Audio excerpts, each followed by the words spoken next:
안녕하세요. 여러분은 살면서 누구나 한 번쯤은 믿는 도끼에 발등 찍히는 경험 해보셨을 텐데요. 저는 그 수준을 넘어 믿었던 친구와 사랑이라 믿었던 남자에게 동시에 뒤통수를 제대로 맞고 한동안 억장이 무너지는 시간을 보내야 했습니다. 그 결말을 알기에 지금은 다 털어내고 이렇게 웃으면서 이야기할 수 있게 됐지만 당시에는 정말이지 영화보다 더 영화 같은 기막힌 현실에 분통 터져하고 열받았었죠. 오늘 제가 들려드릴 이야기는 바로 그 지긋지긋했던 배신과 거짓말, 그리고 어쩌면 조금은 통쾌할지도 모를 그 결말에 관한 이야기입니다. 제 이름은 이지연이고 동네에서 작은 미용실을 운영하는 원장입니다. 그리고 이 모든 사건의 중심에는 한때 둘도 없는 친구라고 생각했던 서밀이라는 이름의 친구가 있었습니다. 밀이랑은 대학교 때부터 친구였으니 10년 넘은 인연이었죠. 밀이는 속눈썹 연장이나 펌을 하는 뷰티샵을 운영하는데요. 자격증도 땄고 자기 샵을 운영하고 싶긴 한데 월세가 너무 부담스럽다고 하더군요. 월세도 싸면서 위치도 괜찮은 본인의 마음에 딱 괜찮은 자리가 없다면서 엄청 고민하더라고요. 그래서 저는 미리를 위해 제가 운영하는 미용실 한쪽에 자리를 내줄 테니 샵인샵 개념으로 들어오라고 했습니다. 전기세나 물세, 월세 등을 좀 나눌 수 있으니 저도 좋을 것 같고 미리도 싼 값에 샵을 차릴 수 있으니 좋을 것 같고요.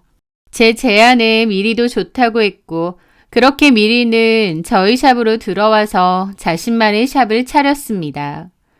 저희는 업종은 다르지만 한 가게 안에서 같이 일을 하게 된 셈이었죠. 서로 월세도 아끼고 오며 가며 의지도 되고 또 저희 미용실에 왔던 손님이 미리 뷰티샵에 가기도 하고 또 반대로 미리 뷰티샵으로 온 손님이 저희 미용실에서 머리를 하고 가기도 했으니 처음에는 참 좋았고 서로에게 윈윈이라고 생각했습니다. 하지만 제가 친구를 위해 했던 그 배려가 나중에 뒤통수로 돌아오게 될 줄은 꿈에도 몰랐습니다. 미리는 예전에도 꾸미는 거 좋아하고 남자한테도 관심이 아주 많은 친구였어요. 엄청 여우 같은 아이기도 했죠. 겉보기엔 순하고 얌전해 보여서 안 그럴 것 같은데 실제 성격은 겉으로 보여지는 외모랑은 거리가 좀 있었습니다.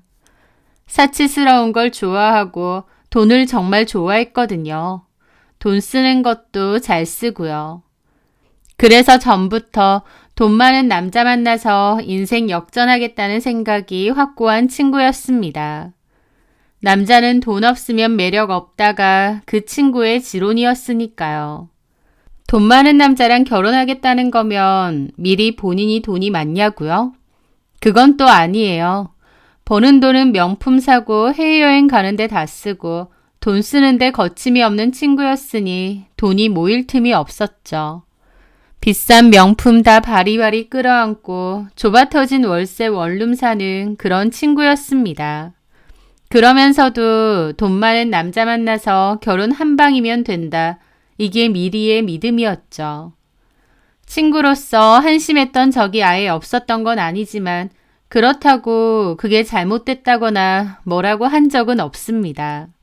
미리가 그런 성격이라고 해도 그건 그 친구의 성향이자 성격이니 제가 이래라 저래라 할 일은 아니니까요. 그냥 미리는 저런 성격인가 보다 하고 말았고 저랑 친구로 지내는 데는 별다른 문제가 없었습니다. 일은 또 열심히 잘 했었고요. 그러던 어느 날이었습니다. 저는 친한 지인 소개로 홍준서라는 남자를 소개받아 만나게 되었어요. 홍준서는 회사를 다니다 그만두고 요식업 사업을 시작하려고 준비 중이라고 했습니다. 그리고 주말에는 결혼식장에서 색소폰 부는 아르바이트를 한다고 했죠. 사업을 본격적으로 시작하기 전에 간단히 용돈벌이 겸 하는 거라고 하면서요. 소개로 만나보니 꽤 매력있고 말도 잘하고 인상도 좋은 사람이었습니다. 그리고 비록 아직 시작은 안 했지만 준비하고 있는 자기 사업에 대한 자신감이 넘쳐 보이더라고요. 몇 번 만나다 보니 사람도 괜찮은 것 같고 마음이 가서 썸을 타다가 사귀게 되었습니다. 그런데 제 얘기를 들은 미리는 길길이 날뛰었어요. 야, 너 미쳤냐? 무슨 돈도 없고 비전도 없는 남자를 만나. 말이 사업 준비지. 그냥 백수 아냐? 너 정도면 더 좋은 남자 만날 수 있는데 왜 그래? 미리에게 돈도 직업도 없는 남자는 거들떠볼 필요도 없는 사람이었기에 홍준서와 만나는 저를 이해 못하더라고요. 하지만 저는 괜찮다고, 사람이 착하고 성실하고 나름 계획도 있는 사람이라고 했죠. 하지만 미리는 제가 뭐라고 하든 저를 답답해 하더라고요. 남자는 능력이 좋아서 돈을 잘 벌든가 아니면 집안이 빵빵하든가 둘 다 아니면 만날 가치도 없어. 너는 나이가 좋은 것도 아닌데 그것도 모르니? 미리의 타박에도 그냥 웃어넘겼습니다. 저만 좋으면 되니까요. 그리고 저는 홍준서와 연인으로 잘 만났습니다. 물론 안정적인 직업도 없고 준비 중인 사업은 언제 본격적으로 시작하는지는 모르지만 그래도 괜찮았어요. 미리는 이따금씩 저에게 그런 남자 왜 만나냐, 나중에 후회 말고 헤어져라, 친구로서 하는 충고다, 그런 소리도 했지만 그냥 한 귀로 듣고 한 귀로 흘렸습니다. 그러던 어느 날이었습니다. 남친이 저희 가게에 저를 데리러 왔어요. 남친은 평소 타고 다니는 고가의 외제차를 끌고 왔죠. 그런데 미리가 그걸 보고 눈이 휘둥그레지는 겁니다. 그리고 다음날 바로 저한테 묻더라고요. 야, 니네 남친 차 엄청 좋더라? 직장도 없다면서 무슨 돈으로 그런 비싼 차를 몰아? 저는 잘 모른다고 그냥 원래부터 타고 다니던 차라고 했어요. 소개팅 할 때도 그 차를 타고 왔다고요. 그랬더니 미리가 눈을 반짝이며 말하더군요. 혹시 니네 남친 집안이 엄청 부자인 거 아니야? 부모님이 장난 아니게 잘 사시는 거 아니냐고. 글쎄, 어머님은 돌아가셨다고 했고 아버님만 계시다고 들었는데 아버지 얘기는 거의 안 해서 잘 몰라. 나도 딱히 묻진 않았고. 왜 안 물어봐? 사귀는 사이인데? 에이, 먼저 얘기하는 것도 아닌데 내가 뭐 하러 물어. 말하고 싶으면 하겠지. 나도 별로 안 궁금해. 아직 결혼 얘기 오가는 정도도 아니고 사귄 지 그렇게 오래는 안 됐는데 뭐. 하지만 그때부터 미리는 제 남친 아버지에 대해 저보다도 더 궁금해 하더라고요. 그 전까지 미리에게 제 남친은 돈도 없고 미래도 없는 별 볼 일 없는 하찮은 사람이었다면 그 시점부터 제 남친에 대한 미리의 생각이 좀 달라진 것 같았죠. 저는 미리가 그걸 왜 그렇게까지 궁금해하는지 의아해하면서도 별로 신경은 안 썼습니다. 그렇게 시간이 흘러 얼마 뒤 또 남친이 저를 데리러 가게로 왔었습니다. 그런데 그날은 비가 많이 왔죠. 그래서 퇴근하는 김에 미리를 집까지 태워주기로 했습니다. 그런데 제가 미리에게 오늘은 비가 오니까 남친 차 타고 같이 퇴근하자고 하니까 미리가 갑자기 화장도 진하게 하고 머리까지 다시 매만지더라고요. 제 남친인데 왜 지갑 꾸미나 싶긴 했지만 별 생각은 없었죠. 그런데 차에 타자마자 미리가 싹싹하게 굴며 제 남친한테 친근하게 말을 걸었습니다. 와, 차 너무 좋은데요? 준서 씨 좋은 차 타고 다니신다. 이 차는 언제 사신 거예요? 전에 직장 다닐 때? 미리의 물음에 제 남친이 웃으며 답하더라고요. 제가 산 건 아니고요. 아버지가 차 새로 바꾸신다면서 이건 저한테 타라고 주신 거예요. 그 말에 미리는 고개를 끄덕이며 의미심장한 표정을 지었어요. 그러더니 갑자기 비도 오는데 셋이 저녁이나 먹고 들어가자는 겁니다. 바로 집에 가긴 싫다면서요. 그러면서 제 남친더러 이렇게 만난 것도 인연인데 밥 좀 사달라고 아양을 피우더라고요.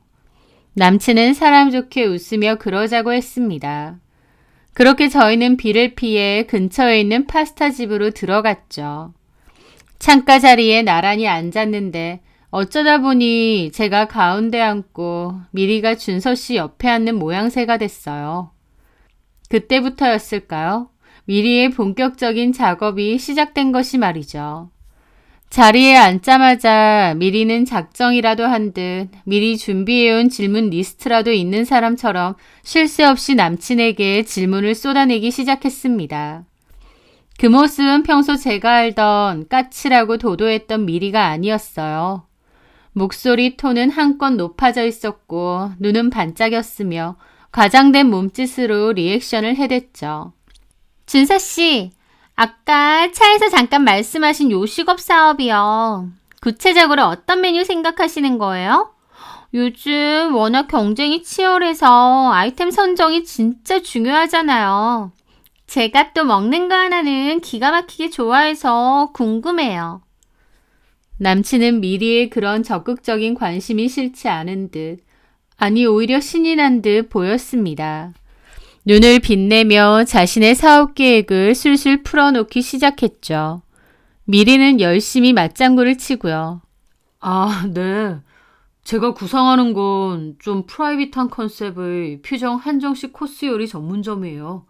너무 무겁지도 가볍지도 않게 특별한 날 격식 있는 식사를 즐기고 싶은 분들을 타겟으로 하고 있습니다.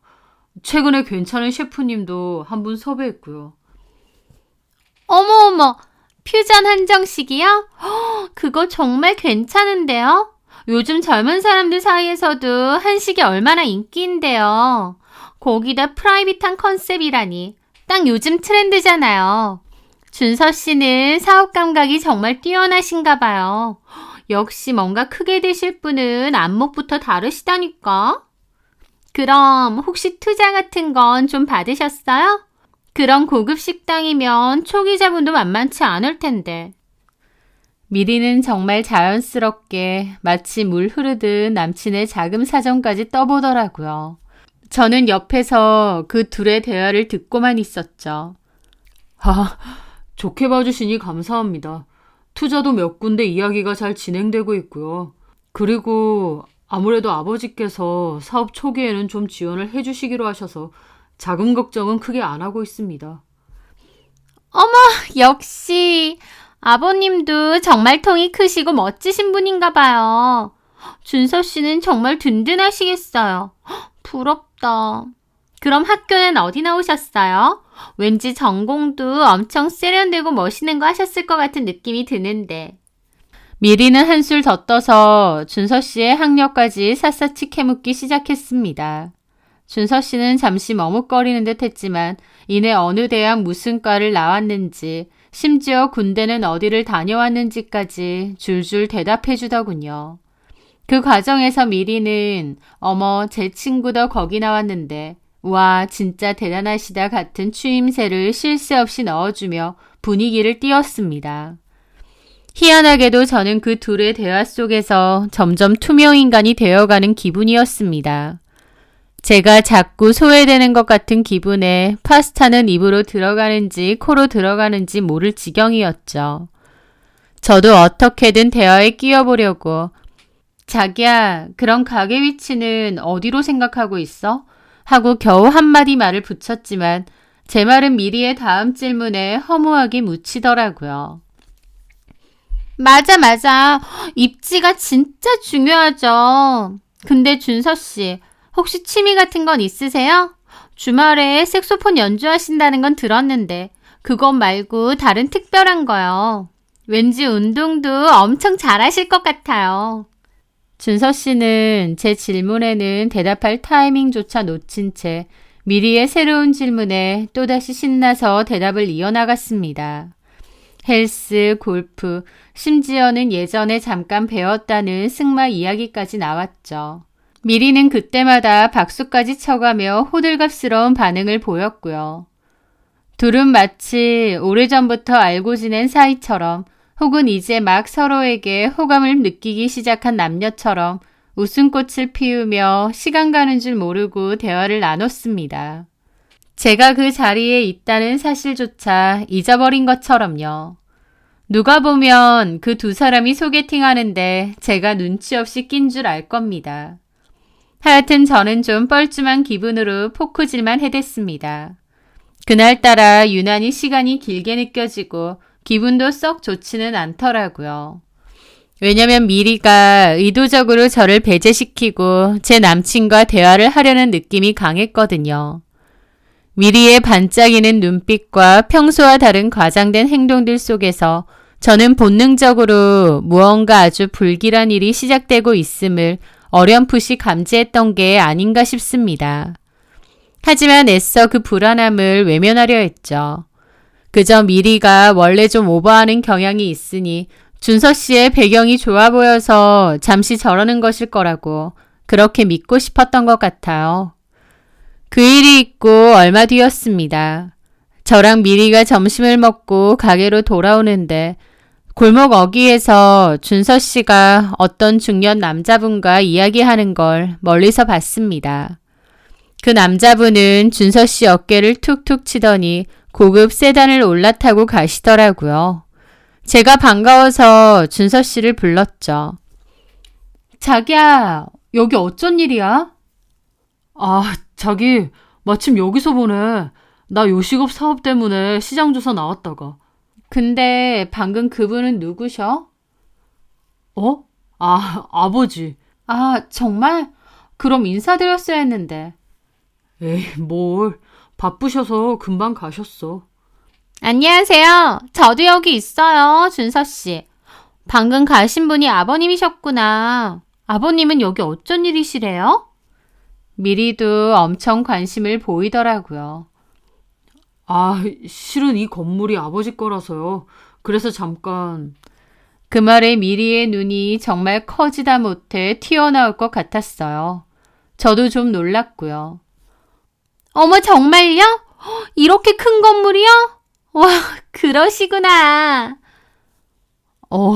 그래서 점심 같이 먹고 아버지 일 보러 가시는 길이었어요. 참, 자기야, 나도 약속 있어서 먼저 가볼게. 미리 씨도 다음에 봬요. 준서 씨는 서둘러 갔고 그를 보는 미리의 표정은 뭐라 형용하기 어렵게 묘했습니다. 그 일이 있은 후부터 미리는 눈에 띄게 달라졌습니다. 하루 종일 누군가와 연락하고 통화하며 싱글벙글했거든요. 남자친구 생겼냐고 물어도 제대로 대답도 안 하는데 딱 봐도 연애하는 분위기인 것 같았죠. 그러다 얼마 뒤였습니다.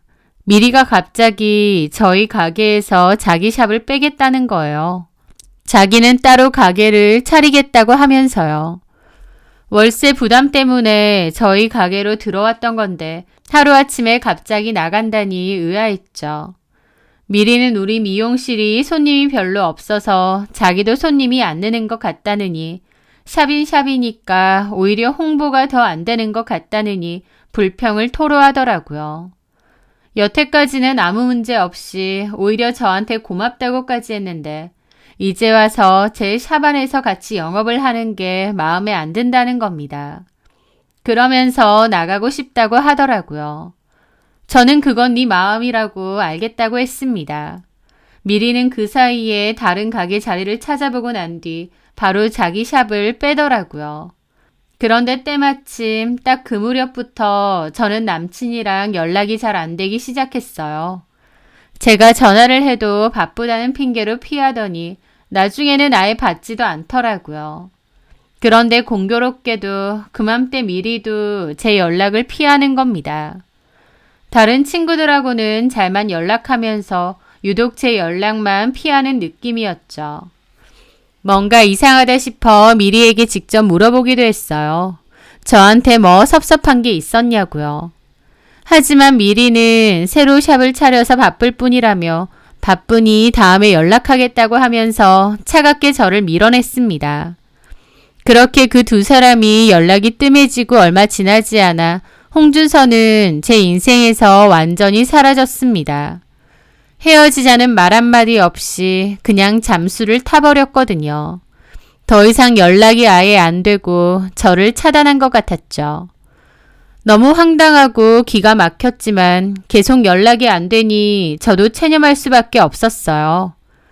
제대로 이별에 관한 말 한마디 없이 그렇게 허무하고도 예의 없게 관계가 끝나버렸습니다. 이런 식으로 비겁하게 헤어지는 경우는 또 난생 처음이더라고요.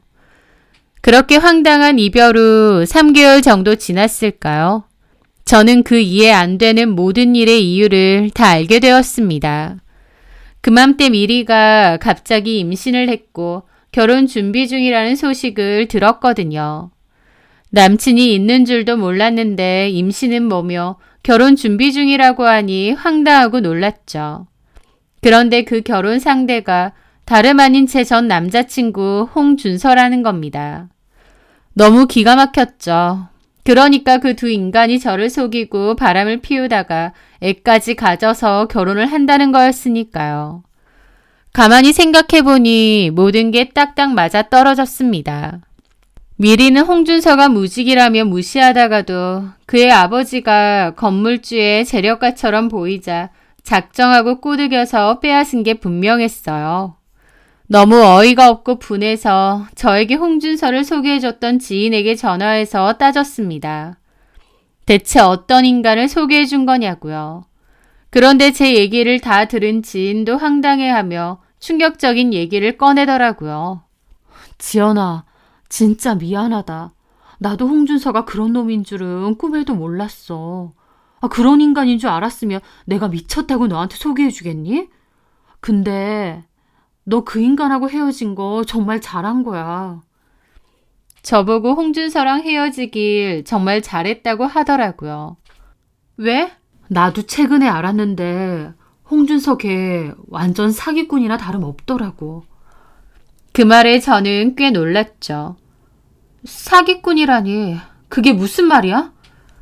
홍준서 걔가 겉보기엔 매너 좋고 사람 좋아 보이잖아. 요식업 사업한다면서 계획도 다 있는 것처럼 하고. 그래서 나도 너한테 소개해준 건데.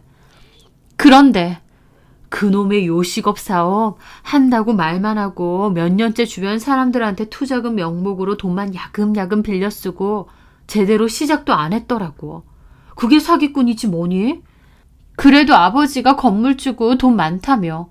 아버지가 다 도와주겠지. 참나, 진짜 어이없는 건 그거야. 그것도 다 거짓말이었대. 저는 너무 놀랐죠. 이게 무슨 말인가 했습니다.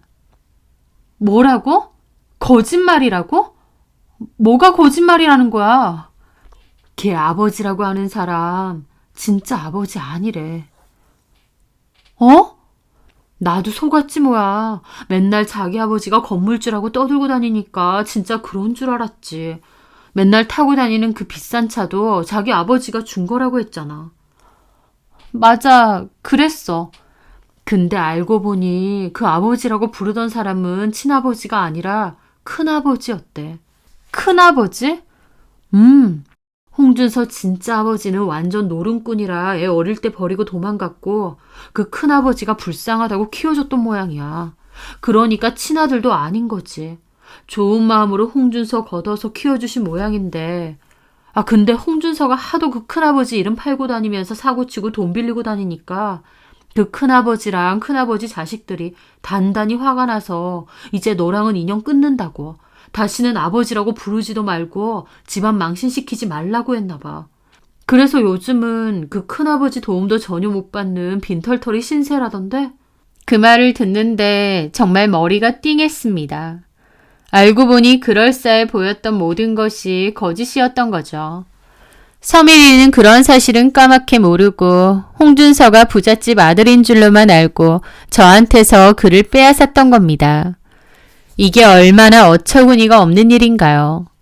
그 후 서미리가 결혼 준비한다고 SNS에 웨딩 사진을 올리고 친구들에게 청첩장을 돌렸다는 소식을 들었습니다. 당연히 저한테는 연락 한 통 없었죠. 그러다 정말 우연히 동네에서 마주쳤어요. 배가 제법 불러있더라고요. 저를 보더니 뻔뻔하게 말을 걸어왔습니다. 어머 지연아, 오랜만이다. 나 임신했고 곧 결혼해. 너도 시간 되면 와서 축하해줘.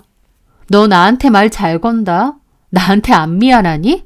내가 뭐가 미안해? 너랑 준서 씨 끝났잖아. 그리고 나랑 사귄 거야. 미리의 뻔뻔한 모습에 기가 막히더라고요. 그리고 한편으론 우습기도 했습니다. 저는 홍준서에 대한 진실을 알고 있으니까요. 너 홍준서 그 인간에 대해서 제대로 알고 결혼하는 거니? 당연하지. 이제 준서 씨 내 남편 될 사람인데 내가 모를까 봐? 내가 홍준서 만날 땐 그런 별 볼 일 없는 남자 왜 만나냐고 했었잖아. 기억 안 나니? 내가 언제? 준서 씨처럼 괜찮은 사람이 어디 있다고. 내가 그때 그렇게 말했던 건 준서 씨에 대해서 잘 몰라서였겠지. 갑자기 생각이 왜 바뀌셨을까? 혹시 홍준서 아버지가 건물주라서? 참나, 너 사람을 뭘로 보는 거야? 나 그렇게 속물 아니야. 난 준서 씨 자체를 사랑하는 거거든? 그래. 속물처럼 홍준서 배경이 아니라 홍준서 자체를 사랑해서 선택한 결혼이라니까 다행이다 싶다. 뭐가 다행인데? 저는 웃으며 말했습니다. 네가 그 남자 배경만 보고 선택했으면 얼마나 실망했겠어. 왜냐면 홍준서가 인사했던 그 건물주라는 아저씨, 홍준서 친아버지 아니래. 그 말에 미리의 얼굴이 순식간에 굳어버렸습니다. 뭐라고? 결혼 준비까지 한다면서 그런 얘기 못 들었니? 그때 네가 봤던 그 건물주 아저씨는 홍준서 아버지가 아니라 큰아버지래. 홍준서 진짜 친아버지는 노름꾼이고 애 버리고 도망갔다더라. 연락도 안 되고 엄마도 없고 아빠한테 버림받은 홍준서가 불쌍해서 그 큰아버지가 좀 키워줬던 거래. 근데 기껏 키워줬는데도 은혜는 모르고 홍준서가 하도 큰아버지 이름 팔면서 사고치고 다니니까 그 큰아버지랑 큰아버지네 자식들이 전부 열받았다고 하더라고. 이제 홍준서랑 인연 끊는다고 선언했다던데. 그런 거 다 모르고 결혼하는 거야? 상견례도 안 했니? 제 말을 듣는 동안 미리의 얼굴은 하얗게 질리다 못해 파랗게 변해갔습니다. 믿을 수 없다는 듯 눈만 깜빡이더니 곧 경악으로 일그러지더라고요. 홍준선의 집안이 빵빵한 줄 알고 저한테서 남자를 빼앗아 임신까지 했는데 알고 보니 모든 게 거짓이었고 홍준선은 빈털털이었으니까요. 네가 지어낸 거 아니야? 그런 속사정을 네가 어떻게 알고? 내가 홍준서랑 소개팅으로 만난 건 알지? 그 소개팅 주선해준 사람이 홍준서더러 사기꾼이라고 하면서 다 얘기해주더라. 그놈의 사업 맨날 한다 하면서 주변에 손 벌리고 다니면서 시작 안 한 지도 꽤 됐다고. 네가 결혼하려는 그 남자가 그런 인간인지 너도 잘 아는 거지? 제 말에 서미리는 눈을 동그랗게 뜨고 저를 가만히 보더라고요. 그러더니 황급하게 전화를 걸었습니다. 홍준서에게 전화를 하는 거겠죠. 그리고 받자마자 따지기 시작하더군요. 저한테 들은 말을 그대로 전했습니다. 그리고는 자기야, 아니지. 지연이 얘가 뭘 잘못 알고 헛소리하는 거지. 하지만 홍준서도 그제야 모든 사실을 이실직고 했던 것 같아요. 친아버지가 아니라 큰아버지가 맞다고. 큰아버지 밑에서 커왔기에 호칭은 아버지라고 할 때도 많았는데 친아버지는 아니라고요. 서미리가 통화 음량을 크게 해놔서 저한테도 다 들리더라고요. 홍준서가 이실직고 했음에도 서미리는 포기를 못하겠는지 이렇게 말하더라고요. 근데 준서 씨, 그래도 큰아버지면 엄청 가까운 친척이잖아. 게다가 자기를 아들처럼 키워주신 분인데 설마 자기를 모른 채 하겠어? 친자식만 아닐 뿐이지 친자식이나 다름없는 사이인 거잖아. 나랑 만날 때 연락도 자주 드렸고. 미안해. 사실은 최근에 큰아버지가 화가 많이 나셨어. 내가 사업한답시고 큰아버지 얘기를 좀 많이 하고 다녔는데 그게 언짢으셨던 것 같아. 그래서 그 차도 다시 가져오라고 하시고 결혼 준비할 때 원래 돈을 좀 도와주신다고 했었는데 그것도 못 해주시겠대. 나도 얼마 전 일이라서 너무 당황스럽고 어떻게 기분을 풀어드려야 될지도 모르겠어. 그 말을 들은 서미리는 머리를 한 대 얻어맞은 듯 벙찐 표정을 짓더라고요. 그리고는 다리에 힘이 풀렸는지 그 자리에 주저앉는 겁니다. 저는 그 모습에 코웃음을 치며 말했죠. 너 아까 속물적인 인간 아니라며. 친구 애인까지 빼앗을 정도로 홍준서가 그렇게 인간적으로 좋았다면서. 이제 그 인간이 개털인 거 알았어도 그 사람 변치 말고 잘 데리고 살아봐. 네가 먹여 살리면서. 그놈의 사업은 언제 하는지도 모르겠고 진짜 하려는지도 모르겠네. 저는 그 마지막 말을 남긴 채 서미리를 떠났고 그 뒤로 서미리를 본 적은 없었습니다. 저는 당연히 그 둘의 결혼이 깨질 줄 알았는데 홍준서가 또 무슨 말로 구슬렸는지 모르겠지만 둘은 어찌어찌 결혼까지는 했다더군요. 뱃속에 아이도 꽤 많이 컸고 또 아마 홍준서가 큰아버지를 설득할 수 있다거나 다른 돈 나올 구멍이 있는 것처럼 또 거짓말을 했을지도 모르죠. 어쨌든 그 둘은 결혼을 했고 모든 실상을 알게 된 주변 친구들과 지인들도 다 서미리를 손절했습니다. 그렇게까지 결혼도 했는데 참 우습게도 그 둘 1년도 못 가서 결국 헤어졌다고 하더군요.